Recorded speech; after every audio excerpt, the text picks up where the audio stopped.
Europe 1, il est 7h54.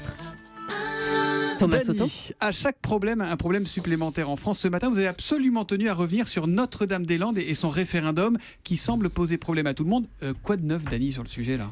Quoi de neuf, c'est que vraiment la France est le pays de l'impossible, c'est-à-dire l'impossible érigé en système. Il y a une proposition, la France est un pays de maso, donc on explique que cela n'est pas possible. Exemple, Notre-Dame-des-Landes, donc on veut faire un référendum. Là-dessus, le journal très libéral, l'Opinion dit, nous voulons un État fort et pas de référendum, c'est à l'État de décider. Le Monde démontre que c'est impossible, c'est un référendum impossible. Il n'y a pas de problème.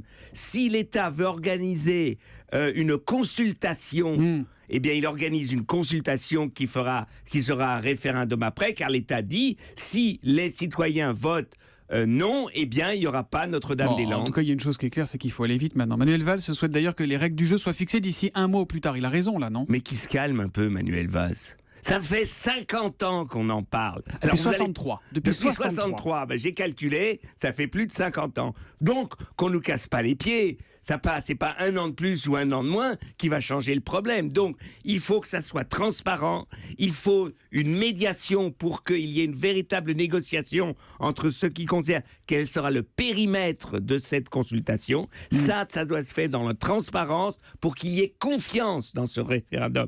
Il faut maintenant travailler pour redonner confiance en ce référendum pour que les citoyens, après, aient toutes les informations pour décider oui ou non. Dany, vous êtes visiblement de gré ou de force l'homme de l'ombre de ce dossier, puisqu'il se dit que François Hollande a écouté vos conseils et vous a entendu suggérer ce référendum ou cette consultation. Là maintenant, vous proposez un médiateur. Alors ça peut pas être vous, parce que vous, on sait que vous voteriez non, vous êtes de parti pris. Qui ça peut être ce médiateur ? Moi j'ai une proposition, c'est Chantal Joanneau, qui était donc secrétaire d'État de Nicolas Sarkozy, et Nicolas Hulot, qui est le monsieur environnement dont tout le monde a confiance à droite comme à gauche. Donc moi je suis pour tous les deux, ensemble, une médiation. La droite sera contente, la gauche sera contente, les écolos seront contents, et monsieur Valls pourra donner donc à Chantal Joanneau et à Nicolas Hulot le dossier.